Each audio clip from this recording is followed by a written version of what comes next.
Hi കൂട്ടുകാരെ, പുതിയൊരു വീഡിയോയിലേക്ക് എല്ലാവർക്കും സ്വാഗതം. അങ്ങനെ അടുത്ത ഒരു പ്രവാസത്തിനുള്ള പെട്ടി പാക്ക് ചെയ്യുകയാണ്.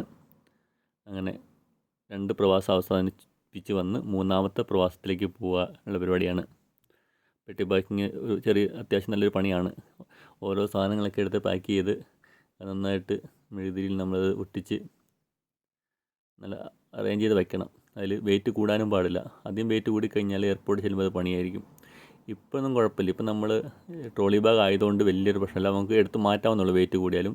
പണ്ട് ഗൾഫിലേക്ക് പോകുന്ന സമയത്ത് നമ്മൾ കാർഡ്ബോർഡ് പെട്ടിയിൽ ഒട്ടിച്ചാണ് പോകുന്നത്, ചുറ്റി പ്ലാസ്റ്റിക് ചുറ്റി.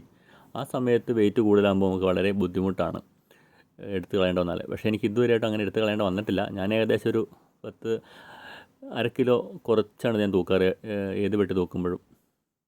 അങ്ങനെ എല്ലാ സാധനങ്ങളും എടുത്ത് അടുക്കി പെറുക്കി വയ്ക്കുകയാണ്. കുറച്ച് ബേക്കറി ഉണ്ട്, പിന്നെ കുറച്ച് പൊടികൾ, മുളക് പൊടി, മല്ലിപ്പൊടി, മഞ്ഞൾപ്പൊടി, അങ്ങനത്തെ കുറച്ച് പൊടികൾ, പിന്നെ അത്യാവശ്യത്തിന് കുറച്ച് പാത്രങ്ങളൊക്കെ കൊണ്ടുപോകണം. പിന്നെ മിക്സി, അങ്ങനെ കുറച്ച് കുക്കർ, അങ്ങനെ കുറച്ച് സാധനങ്ങളൊക്കെ ഉണ്ട്. അപ്പോൾ എല്ലാം കൂടി 2 വലിയ ലഗേജ് ഉണ്ട്. 23 കിലോ വെച്ച് കൊണ്ടുപോകാം. 46 കിലോ കൊണ്ടുപോകാമായിരുന്നു. അതുകൊണ്ട് ഞാനൊരു 22.5 വെച്ച് തൂക്കി. അപ്പോൾ എല്ലാവരും ഉണ്ട് കേട്ടോ ഹെൽപ്പ് ചെയ്യാൻ വേണ്ടി. പിള്ളേരെല്ലാം വട്ടം കൂടിയിരിക്കുന്നതാണ്. ഒരു പെട്ടി പാക്ക് ചെയ്തു, അടുത്ത പെട്ടി പാക്കിങ്ങുള്ള പരിപാടിയാണ്.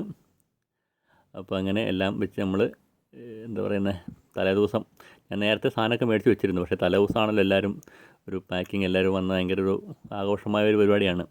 അപ്പോൾ ഞങ്ങളുടെ പെട്ടി പാക്ക് ചെയ്യുന്ന വീഡിയോ എല്ലാവരും അവസാനം വരെ കാണുക. ഇഷ്ടപ്പെട്ടാൽ ലൈക്ക് ചെയ്യുക, കമൻറ്റ് ചെയ്യുക.